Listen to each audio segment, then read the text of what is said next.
the game, you would not be able to figure out how to fix it. So what I'm sharing with you today allows you to actually fix your problem and boost sales like as fast as today.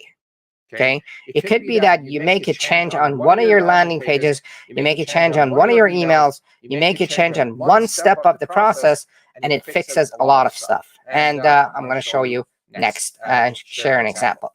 Here's a sample funnel that you might have seen before in my show. Let's say that we are running ads, and the ads are getting us a 5% conversion.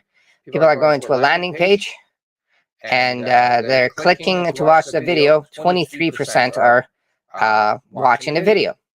Now we're educating them, and at the end we're asking them to book an appointment. Let's say the appointment ratio is 15%. Then when we book the appointment, we send them a pre-meeting questionnaire so that we know what they're talking about and what's happening. And let's say that the conversion rate on that step is 1%. Okay. Then they show up to the meeting, we go through the process, and the conversion rate, the show up rate would be 10%. And at the end, we have a closing ratio of 12%. Now, we see that there is a conversion rate at every step of our funnel. Every step of this game has a conversion rate.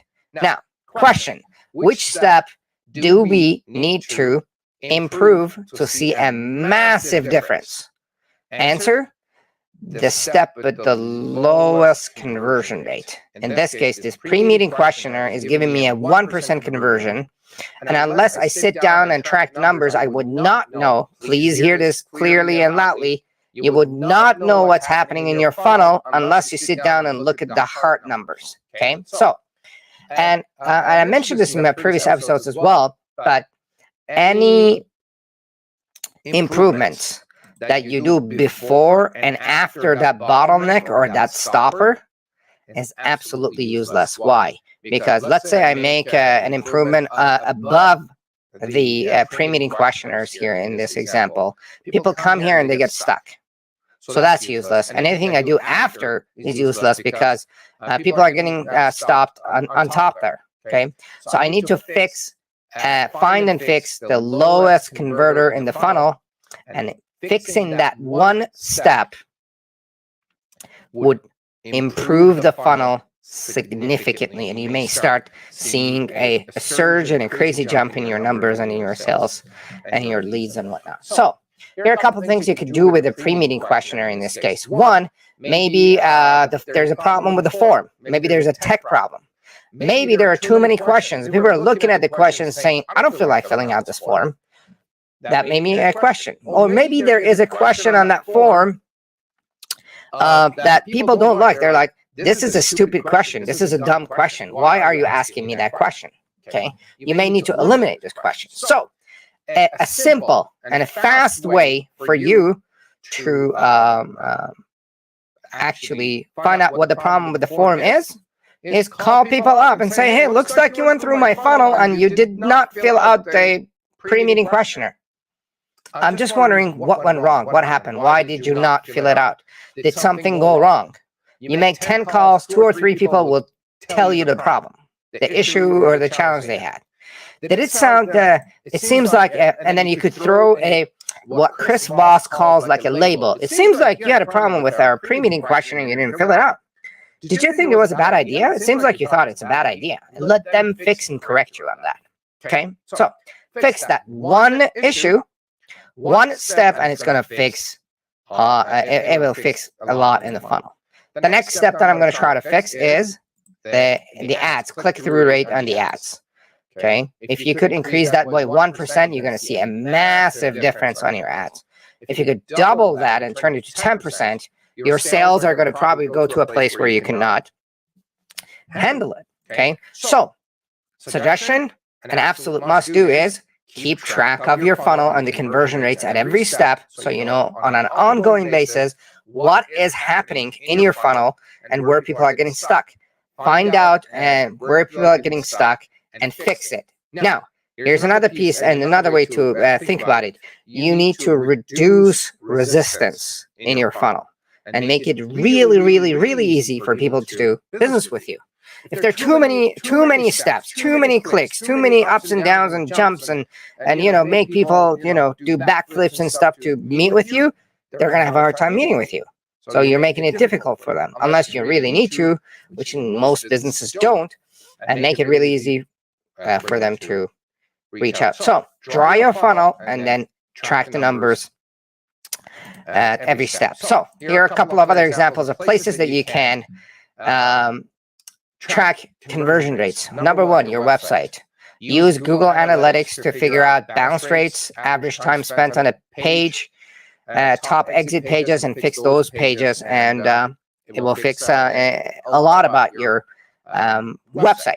Okay, finding those issues. And I know in an old version of Google Analytics, it actually would allow you to create a visual funnel on your website, and it will show you the conversion rate at every step of your funnel visually, and it will tell you like this funnel converts at 2.3%. Okay, then you would find the bottleneck, fix it, find a stopper, remove it or fix it, and then boom, it starts working. Prospect meetings. What's your closing rate on prospect meetings? If you're not closing, let's say, if you're closing below 10%, there's definitely a problem. Actually, 10% is probably a problem. You should be looking more like 20 or 30% for closing rate on prospect meetings. So for you to figure that out, you could record your prospect meetings if you're on Zoom. If you're off Zoom, again, set up a camera, set your phone up, record your conversations, and then watch your sales meetings and see what you're doing wrong. Maybe you're maybe you're saying dumb stuff. Maybe you're saying stupid stuff that you shouldn't say. Maybe your body language is not right. Maybe your tone of voice is not right. Maybe the process is not right. The questions are not right. Okay, but unless you record it and you watch it, you would not know what's happening. And one of my own best ways to improve my cold calls, my sales calls, my warm calls, anything that I do, watching myself do things, I'm like, oh my God, I cannot believe I said that thing. That was really stupid. I'm going to stop doing that. So watching and listening to yourself really, really helps. Next one, what's your closing rate on referrals? Referrals typically should be between 50 to 80%. If you're anywhere below that, a few things could be happening. One, the person that is referring to you has no clue what you do. You need to go back and educate them. Two, they're sending unqualified people to you. So again, you need to educate them. Three, you don't know how to deal with referrals and you don't know how to sell. You need to address it yourself, right?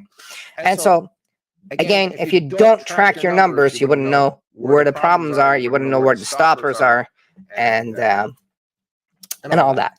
Next piece, your email. What is the opening rate? What is the click-through rate? Are people reading it? Are they opening it? Is it working? Is it not? And unless, again, you track the numbers, you wouldn't know what's happening. Anyway, would love to see and hear your feedback on this topic of bottlenecks and stoppers in your sales and marketing funnel. Would love to hear what your experience is, and I would love to hear and see what was the most vital point that you learned from this episode. And if you've tried it before, and if you did try it, come back and share with us what you learned from it. You've been listening to another episode of Simple Marketing. Mustafa Hosseini here. Thank you for joining us, and we will see you on our next episode. Bye now.